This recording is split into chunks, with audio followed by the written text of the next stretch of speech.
मैं 15 साल की थी जब मुझे अपने घर के माहौल में कुछ बदलाव सा महसूस हुआ। मेरी माँ एक नेक दिल औरत थी। हमारे घर में सुकून ही सुकून था और पापा के प्यार के साए में खुशगवार जिंदगी गुजर रही थी। किसी की चीज़ की कोई कमी नहीं थी। पापा अक्सर घुमाने ले जाते थे। ज़्यादातर वह हमें अपने खेत पर ले जाते, जहाँ गन्ने के खेत थे, और गर्मी के मौसम में आमों के पेड़ से आम खाते। जमीन अपनी थी, इसलिए हर चीज़ की फसल मौसम के हिसाब से आती थी। आमों के टोकरे और गेहूं के बोरे घर के बरामदे में पड़े रहते थे।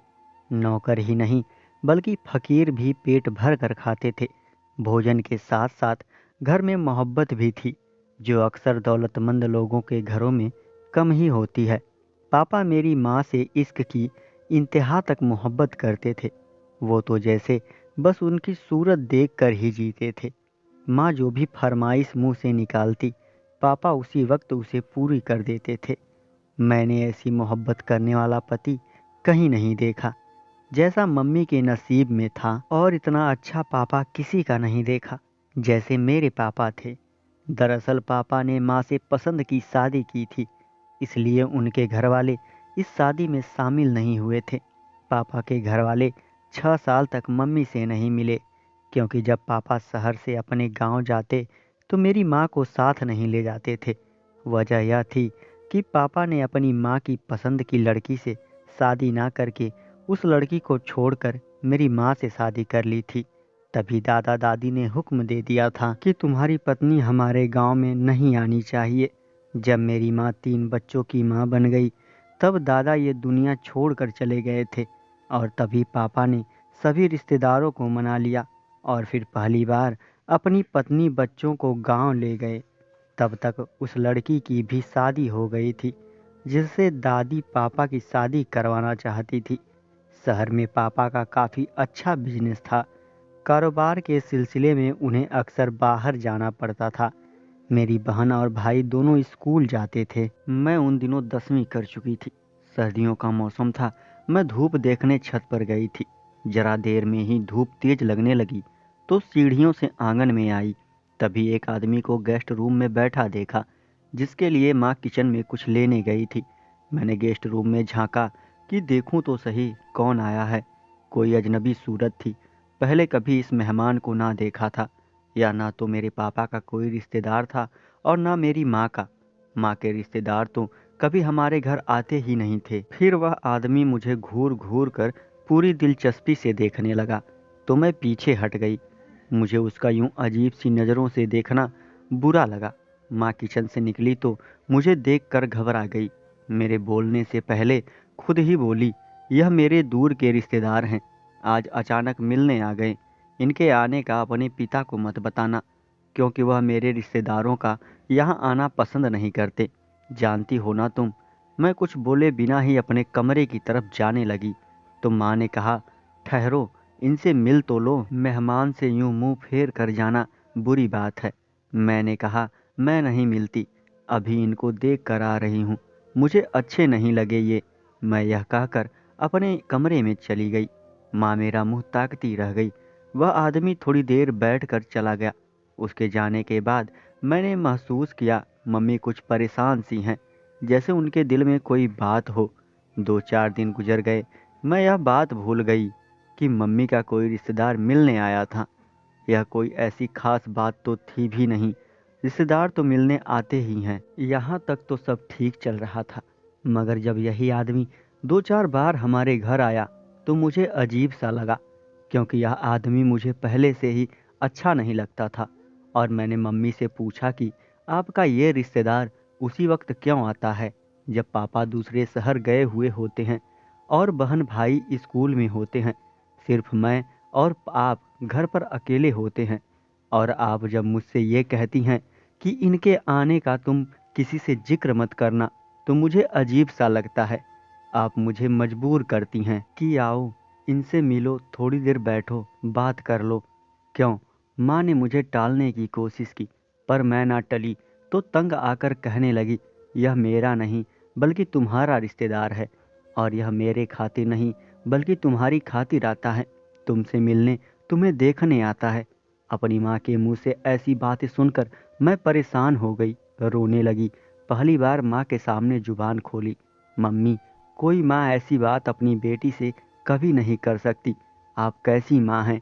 क्या हो गया आपको? याद रखिए, अगर आइंदा यह आदमी हमारे घर आया तो मैं पापा को बता दूंगी।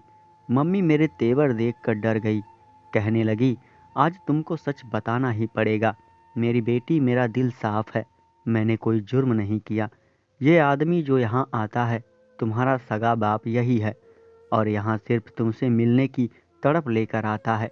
मैंने उसको समझाया और रोका भी कि यहाँ न आए, मगर उसने मेरी बात को नज़रअंदाज कर दिया। मैं खुद नहीं चाहती कि ये यहाँ आए या हमसे किसी तरह का रिश्ता रखे। अगर तुम्हारे पापा को पता चल गया तो उनको बहुत दुख होगा, मेरा भी अंजाम अच्छा नहीं होगा। इसलिए तुमको मना किया था कि अपने पापा को मत बताना। मैं खुद उसको यहाँ आने से रोक दूंगी। माँ खुद को मेरी नज़रों में नहीं गिराना चाहती थी, तभी अपनी सफाई में उनको सब कुछ सच बोलना पड़ा। उन्होंने कहा कि यह बात तुम्हारे पापा के रिश्तेदारों को भी मालूम नहीं है कि मैं एक शादीशुदा औरत थी और एक बच्चे की माँ भी थी। जब पहले पति ने मुझे तलाक दी थी, तुम उस वक्त सिर्फ 6 महीने की थी। तुम्हारी परवरिश की खातिर मुझे जॉब करनी पड़ी, तो वहाँ ऑफिस में तुम्हारे पापा से मेरी मुलाकात हुई। उन्होंने मुझे पसंद किया और मुझे शादी के लिए मना लिया। इस तरह से हमारी शादी हो गई। लेकिन मुझे ससुराल वालों ने अपनी बहू स्वीकार नहीं की, बल्कि ससुराल आने से भी मना कर दिया। उनको तुम्हारे पापा ने यही बताया कि उन्होंने एक कुंवारी लड़की से शादी की है। यह नहीं बताया कि मैं शादीशुदा हूँ या एक बच्चे की माँ भी हूँ। तुम्हारे सौतेले बाप ने मुझसे शादी के दिन वादा किया था कि वह तुमको एक सगे बाप जैसा प्यार देगा, और मुझसे यह शर्त भी रखी थी कि मैं यह राज कभी किसी को नहीं बताऊंगी कि तुम उनकी बेटी नहीं हो। इसी वजह से मैंने अपने मायके वालों से भी रिश्ता तोड़ दिया। कहीं वह लोग कभी यह राज तुम्हारे या तुम्हारे पापा के रिश्तेदारों को ना बता दें। मेरे दूसरे पति यानी तुम्हारे पापा ने वाकई तुमको सगे बाप जैसा प्यार दिया, और अपने किसी दोस्त या रिश्तेदार को यह पता नहीं लगने दिया कि तुम उनकी बेटी नहीं हो। वह यह भी नहीं चाहते थे कि कोई इस हकीकत को जाने कि उन्होंने एक शादीशुदा औरत से शादी की है। उन्होंने तुम्हारे नाम के साथ वसीयत में अपना नाम लिखवाया। लोगों को यही कहा कि तुम उनकी औलाद हो। माँ ने मुझे यह सब बताया तो मुझे लगा जैसे आसमान मेरे सर पर गिर रहा है या जमीन मेरे पैरों तले से खिसक रही हो। मैं किसी बेजान पुतले की तरह खड़ी रही।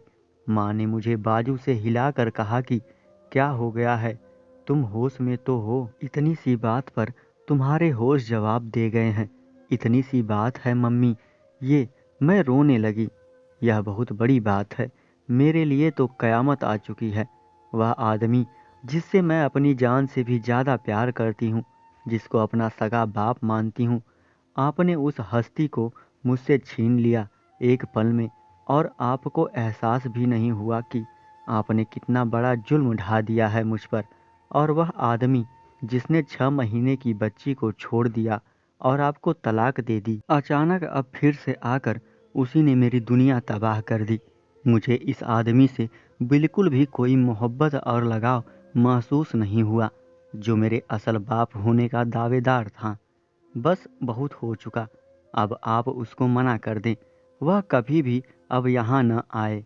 मैं उसकी सूरत तक नहीं देखना चाहती, उम्र भर उससे मिलना नहीं चाहती। मेरा बाप वही है जिसने आज तक मुझे बेटी समझा और सगे बाप से भी बढ़कर प्यार दिया। माँ बोली, मैं उसे समझाने की कोशिश कर रही हूँ, मगर वह समझता ही नहीं है। हर बार कहता है अब नहीं आऊँगा, बस आखिरी बार मेरी बेटी की एक झलक दिखा दो, और वह फिर आ जाता है। न जाने 15 साल के बाद अचानक उसके दिल में बेटी की मोहब्बत कैसे जाग उठी है। दरअसल उसे दूसरी पत्नी से कोई औलाद ना मिल सकी है। कहता है अगर मेरी बेटी मुझे अपना बाप मान ले तो मैं अपनी सारी जायदाद उसके नाम कर दूंगा। नहीं चाहिए मुझे उस आदमी की जायदाद, एक कौड़ी भी उससे नहीं चाहिए। लेकिन आप अब इसे घर के अंदर कदम मत रखने देना, वरना मैं खुद ही इसको अच्छी तरह समझा दूंगी। उन दिनों में जिस दर्द का शिकार थी मैं ही जानती हूँ। पापा जब प्यार से बुलाते तो मेरे दिल में एक चीस सी उठती थी, यह सोचकर कि यह मेरे सगे पापा नहीं हैं। मर जाने को दिल चाहता था। बहन और भाई भी गैर नज़र आने लगे थे। मेरी माँ ने नादानी में कितना बड़ा जुल्म मुझ पर ढाया था कि सगे और प्यारे रिश्ते को अचानक ही सौतेले और कड़वे रिश्ते में बदल दिए थे। मेरी सुकून की नगरी ही लूट ली थी और सगे बाप होने का दावेदार वह आदमी जी चाहता था कि उसका गिरेबान पकड़कर पूछूं कि तुमको क्या हक पहुंचता था मेरे प्यार की दुनिया उजाड़ने का। जब मैं 6 महीने की थी तो मुझे छोड़ दिया था। अब कैसे मेरी याद आ गई 15-16 साल के बाद? क्यों आ गए यहाँ? क्या मेरा घर लूटने और मेरा जीवन बर्बाद करने के लिए? मेरे प्यारे रिश्ते तबाह करने का हक तुम्हें किसने दिया है? मैं जब भी अपने पापा के पास जाती तो वहीं ठिठक कर रह जाती और दिल से आवाज़ आती है, ये तेरे सगे पापा नहीं हैं, यह तो तेरे सौतेले पिता हैं। तेरा क्या हक है इनको पापा बुलाने का? फिर ख्याल आता है कि मुझे ही तो सच्चाई नहीं पता थी, वह तो सब कुछ जानते थे। क्या यह वाकई एक अच्छे इंसान हैं या दुनिया वालों की खातिर उन्होंने इस राज को छुपाए रखा? कितने सवाल थे मेरे दिल में। फिर एक दिन किसी ने दरवाज़ा बजाया तो मैंने दरवाज़ा खोला। सामने वही आदमी मौजूद था। माँ उस वक्त किचन में थी। उसने कहा, बेटी मुझे अंदर नहीं ले जाओगी? मैं तुमसे मिलने आया हूँ। आप किसकी इजाज़त से घर के अंदर आते हैं? क्या मेरे सौतेले पिता की इजाज़त से? क्योंकि यह उनका घर है। आप मेरे पिता हैं या जो भी हैं, प्लीज़ हमारे घर ना आया करें, क्योंकि आपके आने से हमारे इस छोटे से स्वर्ग में भूचाल आ सकता है। मैं सिर्फ तुमको एक नज़र देखने की खातिर आता हूँ मेरी बच्ची। उसने कहा, मेरा यकीन करो, मुझे और कोई लालच नहीं है। मुझे अपनी बच्ची मत कहो, क्योंकि मैं आपको अपना बाप नहीं मानती। मैंने जवाब दिया, आपको पता है कि यूं चोरी छुपे आने से इस घर पर कयामत टूट सकती है या हंसता बसता घर उजड़ भी सकता है। उस आदमी की दुनिया आप क्यों वीरान करना चाहते हैं, जिसने मुझे पाला पोसा और औलाद जैसा प्यार दिया है? यह उसकी अच्छाई है कि उसने हमें अपनाया, और यह आपकी घटिया हरकत है जो आप उसकी प्यार भरी नगरी में आग लगाने आ गए हैं। मेरे इस तरह बोलने पर उसकी आंखों में आंसू आ गए। वह उल्टा कदमों लौट गया। ऊपर वाले का शुक्र है कि मेरा इतना कहना ही काफ़ी हुआ। वह फिर ना आया और मेरी माँ की दुनिया फिर से उजड़ने से बच गई। मगर मेरे दिल की दुनिया वीरान हो गई और वह अब कभी आबाद ना हो सकेगी, क्योंकि माँ ने कसम खाकर बता दिया था कि वह तेरे सगे पिता थे। उसकी आंख में आए हुए आंसू आज भी मेरे दिल में चुभते हैं। सोचती हूँ, काश मेरे असल पिता के दिल में मेरी मोहब्बत ना जागती और वो मुझसे मिलने की तड़प लेकर ना आते, या काश माँ उनको घर के अंदर कदम रखने की इजाज़त ही ना देती, या मुझे यह ना बताती कि मेरा सगा बाप कोई और है और जिसने मुझे पाला पोसा है वह कोई और है। मोहब्बत के इस बंटवारे में मेरे दिल के टुकड़े टुकड़े कर डाले हैं। मैं यहाँ सभी शादीशुदा जोड़ों को एक पैगाम देना चाहती हूँ कि एक दूसरे की छोटी छोटी गलतियों को माफ़ करके एक होकर रहें, क्योंकि अगर आप लड़ाई झगड़ा करके अलग हो जाते हैं तो आप तो अपनी अलग दुनिया बसा सकते हैं, लेकिन बच्चे कहीं के नहीं रहते, उनकी ज़िंदगी बर्बाद हो जाती है। इसलिए अपने बच्चों की खातिर एक दूसरे की मामूली गलतियों को भुला दिया करें। मिलजुल कर रहें, प्यार मोहब्बत से रहें और अपने घर को स्वर्ग बना लें। कोई ऐसा कदम ना उठाएं कि बाद में आपको पछताना पड़े। तो दोस्तों, कैसी लगी यह कहानी हमें कमेंट में ज़रूर बताइएगा। ऐसी ही कहानी सुनने के लिए हमें सब्सक्राइब करें। धन्यवाद।